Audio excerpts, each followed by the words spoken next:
Tudo bom, pessoal? Hoje eu vou fazer um vídeo de perguntas e respostas. Mandaram pra gente mais de 25 perguntas, eu selecionei algumas aqui. Acho que eu vou conseguir responder aqui umas 5, 6 perguntas que eu acho que são importantes, que eu gostaria de trazer até vocês. E eu vou gravar um outro vídeo de perguntas e respostas pra gente fazer daqui uns 10, 15 dias e com certeza a gente vai acabar colocando todos eles, tá bom?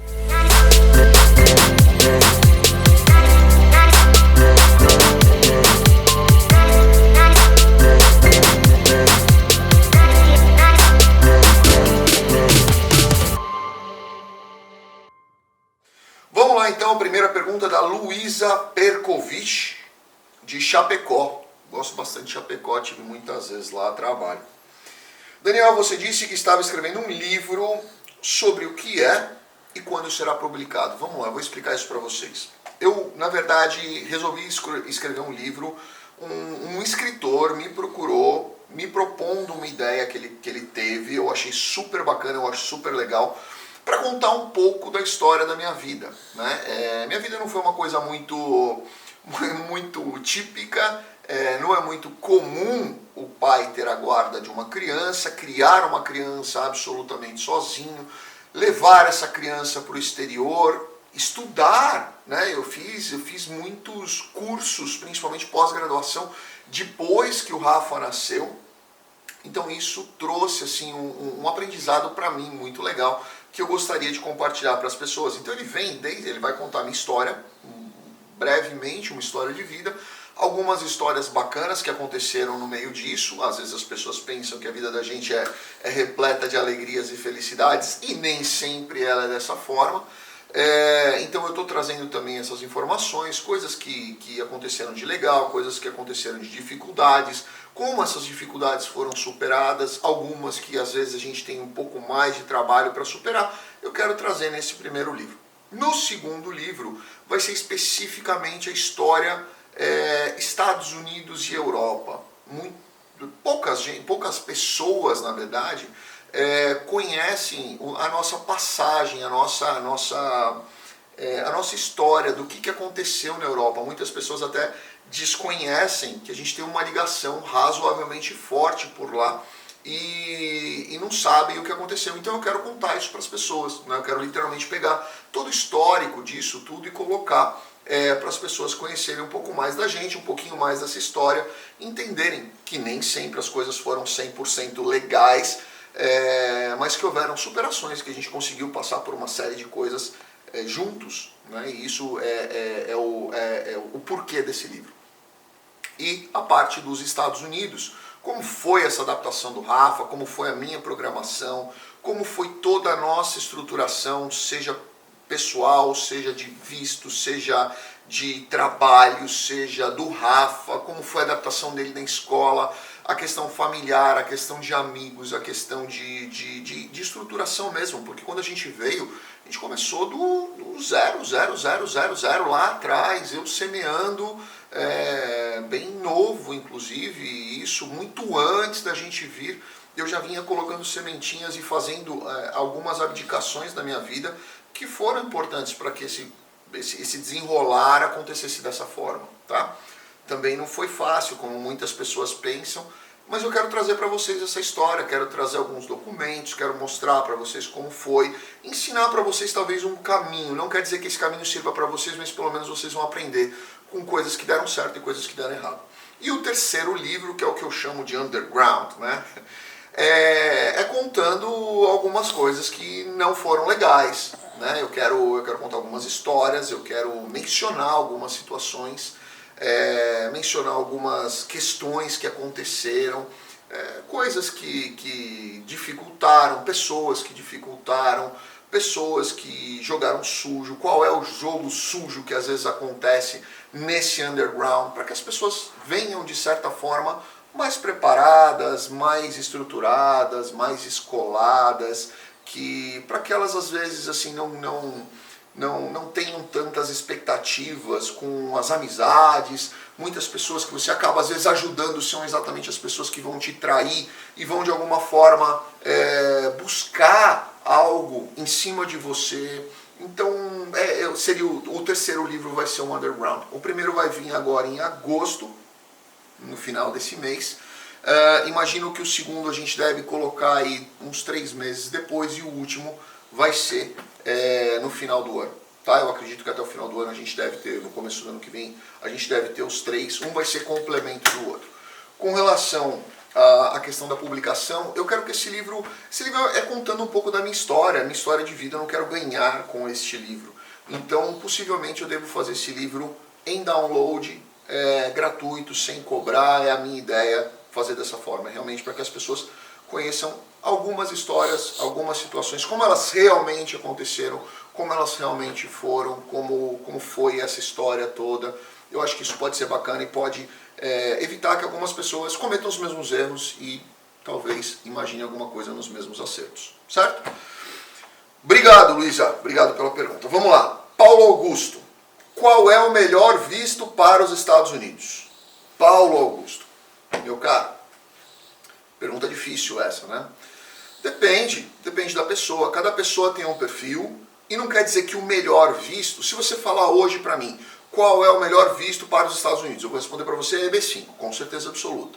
É um visto extremamente passivo, né, onde você faz um investimento, tendo a origem desse dinheiro, tendo uma comprovação lícita da origem desse dinheiro, você não tem muito esforço, é simplesmente sentar e esperar e se o projeto for bacana, com certeza absoluta, você vai acabar tendo um resultado positivo, tá?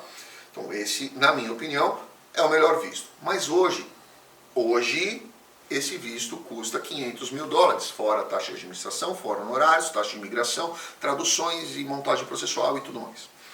Então ele não é muito acessível. Então ele sendo o melhor não quer dizer que cabe a todos, certo? Mas também não quer dizer que não existam outros. E isso é o que eu falo sempre para as pessoas. Quando você fala em desenhar algo para uma pessoa, você tem que encaixar o melhor para aquela pessoa. E às vezes o EB5 não é nem o melhor para você, mesmo você tendo $10 milhões no seu caixa, pode ser que ele não seja o melhor visto para você. Pode ser que ele demore mais do que você imagina, você precisa de algo mais imediato, você tem uma oferta de emprego, por exemplo, e você precisa começar agora. Você vai fazer um EB5 para esperar 2 anos para ele sair? Não tem como, né? Então, assim, são várias situações, várias possibilidades. Conversa com um profissional que entenda e ele vai te direcionar para aquela determinada aquela situação. Tem coisas que eu particularmente não faço. Eu cheguei num momento da minha vida em que eu não faço algumas coisas, eu prefiro não fazer. E eu acabo direcionando para algum profissional que faça. Pode ser que este profissional faça a mesma coisa para você. Fala, olha, esse daqui é uma coisa que eu não faço, eu prefiro não mexer com isso, eu prefiro me especializar nisso. Então, isso aqui eu vou te direcionar para outra pessoa, mas ele vai dizer para você pelo menos um caminho. Muito achismo, muitas pessoas que acham que sabem tudo, que conhecem tudo, e eu vou falar para vocês por experiência própria. A gente, muitas vezes no começo a gente não sabe nada. A gente vai aprendendo com os anos, com as pancadas, com os erros, com os acertos e humildemente assistindo aqueles que a gente acha que tem um caminho bacana na mão, que tem uma filosofia bacana na mão. Então é a minha sugestão para vocês, tá? Tentem seguir por esse caminho. Lembrem, cada pessoa é uma pessoa, cada um tem o seu perfil e o perfil do seu amigo não quer dizer que seja o mesmo. O tempo do visto do seu amigo não vai ser o mesmo para você. O perfil do seu amigo não é o mesmo do seu. O resultado do processo do seu amigo não vai ser o mesmo do seu. Se você tiver isso na sua cabeça, você vai criar menos expectativa e com certeza absoluta vai ter menos problema no desenrolar de toda essa situação, tá bom? Luiz Fernando, Porto Alegre. Daniel, há muita concorrência entre brasileiros nos Estados Unidos e em Portugal. Qual dos dois países é mais fácil empreender? Luiz, vou falar uma coisa para você. Nesses anos todos, pouco antes de vir para os Estados Unidos, lá atrás, eu escutava as pessoas dizendo, lá atrás, Daniel, não faça negócios com brasileiros nos Estados Unidos.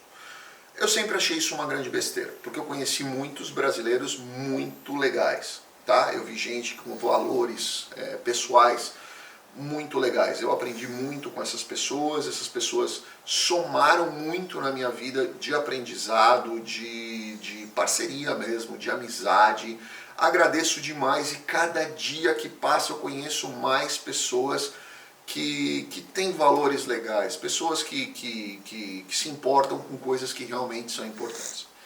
Mas é óbvio que eu conheci também pessoas que jogam sujo, né? Como tem no Brasil também. E às vezes as pessoas acham que elas saindo do Brasil, elas não vão ver isso em nenhum outro lugar no mundo. Eu me lembro muitas vezes de ter problemas com concorrentes no Brasil, em proporções às vezes até menores do que aqui nos Estados Unidos. Porque no Brasil você tem muita concorrência. Então o teu concorrente foca em você, no outro, no outro, no outro, no outro, e cada um acaba tomando um pedacinho da pancada. Mas aqui não, aqui às vezes ele vai em cima de você e fica em cima de você porque é você que está incomodando ele. E ele vai jogar tão sujo quanto ele puder para de alguma forma atingir você, porque você está incomodando ele e ele não consegue fazer o que você faz. Então se preparem para isso, né? Isso vai acontecer aqui, vai acontecer em Portugal. Eu tenho muitos casos de amigos meus que vivem isso em Portugal hoje, já viveram, continuam vivendo e reclamam muito disso. Faz parte, né? Faz parte do mercado. Vocês vão ver isso no Brasil e a concorrência vai ter de qualquer jeito. O melhor país para empreender depende do teu perfil. Estados Unidos é muito agressivo, a economia é muito agressiva, tudo gira muito rápido, se expande muito rápido e também encolhe muito rápido se você não tiver capacidade e agressividade para trabalhar nesse mercado, nessa economia.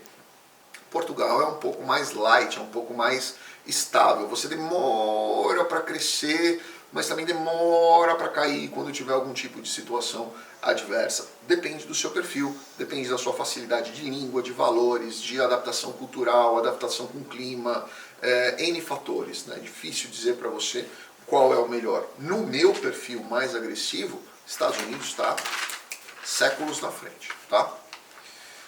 Ana Paula de Campo Grande. Campo Grande, estive em Campo Grande há 2 semanas atrás. Daniel, tenho 3 filhos e um deles quer empreender nos Estados Unidos. Ele quer abrir uma empresa. Ele tem passaporte italiano e quer tirar o visto E2. Quando tiver o visto estampado, ele pode passar este visto para os irmãos? Ana Paula, não. O que acontece, às vezes as pessoas confundem um pouco. O que o seu filho vai poder passar para os irmãos? Quando ele tiver cidadania americana, estou falando isso no caso dos Estados Unidos, tá? Não vamos generalizar porque em alguns outros países é diferente isso. Estados Unidos. Quando ele tiver cidadania americana, tá? Primeiro ele vai pegar o green card, depois a cidadania. Com a cidadania ele pode aplicar para os irmãos. Ocorre que hoje você pedir um green card para irmão, sendo cidadão americano, você pedir uma residência para o irmão, está demorando em média 10 a 12 anos. Então, às vezes, se o seu filho mais velho tem um passaporte italiano, pode ser bacana esperar seus filhos menores, eu não sei a idade deles, porque você não falou, atingirem a maioridade, de repente empreenderem, virem pelo mesmo caminho que esse seu filho mais velho está buscando, que é a questão da aprovação de um visto E2, tá bom? Eu acho que vai demorar demais se for esperar ele do E2, virar um green card, que vai ter que aplicar um outro processo, depois aí esperar 5 anos para pedir uma cidadania. Eu acho que assim, mais 10 anos para o seu outro filho vir, eu acho que talvez aí seu filho já deve ser avô, então não sei se ele vai querer vir para os Estados Unidos. Marcela Tonazini, de Fortaleza. Visto EB5 vai mudar mesmo? Qual o valor? Marcela, vai, tá? Isso é fato. Isso todo mundo, conversei com vários amigos, vários profissionais, várias pessoas que trabalham em centro regional. Todos eles falam a mesma coisa. Não é por uma questão de que a ideia do Congresso em aprovar um valor mais alto foi de captar mais recursos. Não, é que faz muitos anos que esse valor não vem nem sendo atualizado, seja por qualquer índice de correção, ele não vem. Então precisa dessa atualização, tá? Já passou, na primeira votação. Eu acredito que agora em setembro vá sim ter essa mudança. Não acredito que essa mudança vai para 1.350.000, que é o que todo mundo está falando. Eu acho que o mercado não vai absorver isso e na hora de canetar ali não vai ser esse valor, tá? É a minha opinião pessoal, eu acho que deve ficar em torno de 930, 980 mil, deve ficar um pouco abaixo de 1 milhão, vai subir de 500 mil para um pouco abaixo de 1 milhão, mas não acho que deva chegar a 1.350.000, eu não acho que vai ter esse pulo de 500 para 1.350, certo? Que vai mudar, precisa mudar, já estão falando isso há muito tempo, estavam esperando, eu fiz um vídeo falando inclusive sobre isso, eles estavam esperando o Congresso votar, alguns ajustes, foi feita essa votação, foi aprovada essa alteração, agora foi prorrogada até setembro para alguns outros ajustes que precisam ser feitos, acho que vai subir sim, mas não acho que vai para 1.350.000 agora. Quem quiser aproveitar a oportunidade de 500 mil, é um excelente momento, eu tenho falado isso para todos os meus clientes, porque até então ia subir, mas não tinha tido a votação, já teve, foi aprovada, tá? Precisa de alguns outros passos, mas esses passos são relativamente simples a partir desse momento, então eu acredito que vai sim. Paulo Sérgio de BH. Posso comprar produtos na minha empresa americana e mandar para o Brasil para serem vendidos? Isto é considerado trabalho ou eu posso fazer isto de casa sem afetar o meu visto de estudante? Paulo Sérgio,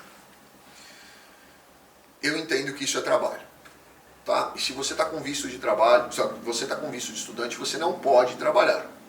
Não nos Estados Unidos, pelo menos. No Canadá eu sei que você pode, em alguns outros países também. Mas nos Estados Unidos você não pode. Eu sempre digo isso para todo mundo que me pergunta de visto de estudante. Se você acha que pode surgir uma dúvida na possibilidade de que alguma coisa se caracterize como trabalho, não faça. Não faça. Se essa dúvida venha na sua cabeça, essa dúvida pode vir na cabeça de alguém que fiscaliza isso. E se vier esta dúvida, com certeza absoluta, essa pessoa vai pôr isso na cabeça dela. Ó, se eu acho que é, então é. E vai mandar cancelar seu visto, vai dar uma ordem de saída para você e você vai ter um problema para renovar qualquer outro tipo de visto para você, inclusive cancelando o seu de turismo. Então não corre esse risco. Se você acha que pode ser trabalho, não faça. Vá pela segurança. Visto de estudante nos Estados Unidos é para estudar. Só isso. Ponto. Mais nada. Então não pode. Poxa, mas eu vou só mandar da minha casa. Isso é desculpa que às vezes a gente cria pra gente mesmo para tentar achar uma forma de se justificar alguma coisa. Mas na verdade, você está trabalhando, não está? Você indo até um determinado depósito, comprar alguma coisa, mesmo que leve para sua casa, mas para vender em algum lugar, em algum outro lugar, seja qualquer lugar que seja, você está trabalhando, isso é um trabalho que você está sendo remunerado por isso. Então, não pode, tá? Sugiro a vocês todos que tomem muito cuidado com essa questão de trabalho, porque não pode. E na dúvida, eles vão virar e falar assim, estava trabalhando ponto final e acabou, e cancelou, não tem conversa. Ah, não, mas eu estava dentro da minha casa, não importa. Tem gente que trabalha de dentro de casa, tem profissionais que ganham milhões de dentro de casa. É trabalho, não faça, tá? Na dúvida, vá pela segurança. Não pode, ok? Bom, gente, vou fazer essas 6 hoje, vou gravar um outro vídeo com mais 6, tentar responder todo mundo. Grande abraço, fiquem com Deus, muito obrigado.